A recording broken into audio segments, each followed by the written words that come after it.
I too want to thank Ryan very much for all of his hard work, and it's really great to hear the local poets. That you just never know where these magical things will come from. And I also want to greatly thank our featured poets for coming to the Quad Cities during National Poetry Month. Since I write my poems on teeny tiny little yellow notebooks, they're all, when they get typed out, they never quite make it to the second part of the page, so they're pretty short here. The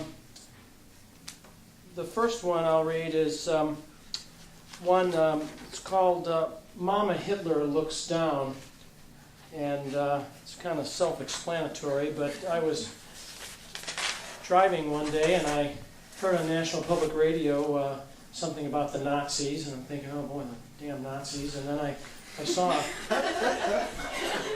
saw a mother, with a little baby, and what could be more innocent than a little baby? And I mean, doesn't every mother who looks at her little baby think, this is the next Charlemagne or whatever? And you just think of incredible innocence, and I'm sure that Mama Hitler did too.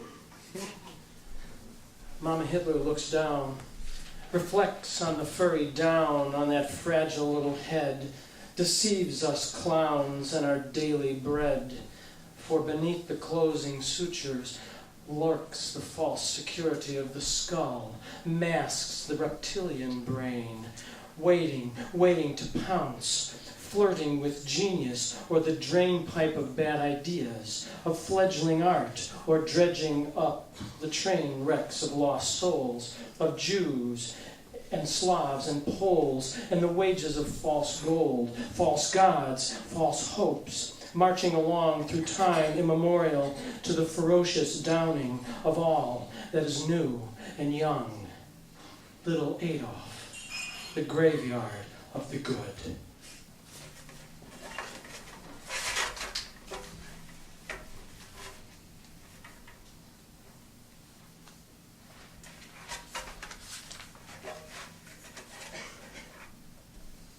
When I was at Augustana, I went to Hamburg, Germany, and spent the fall semester abroad, fall quarter abroad, and I rode the train from Rissen through Blankenese down to Hamburg in the afternoons. And you know how when you sit in like a car or a bus or a train, and you're sitting and you can see the other people in the car, but you can also, and you can see outside, but you can also see the reflections of the people's faces from the inside of the vehicle on the outside. And so it's a little bit disconcerting to see the outside and these images from the inside.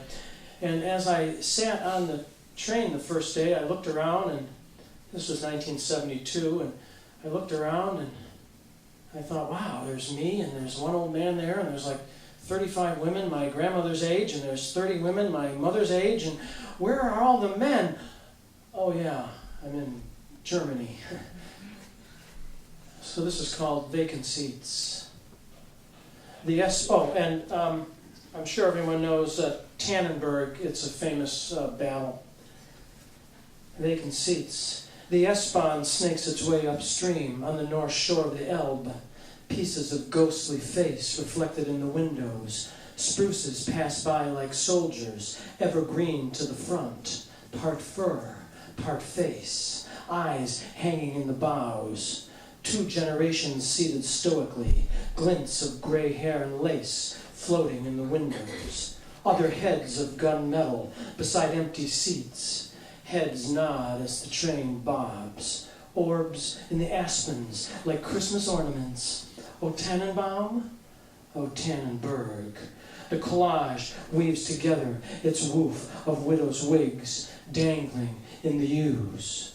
Cobalt eyes, lonely, so lonely.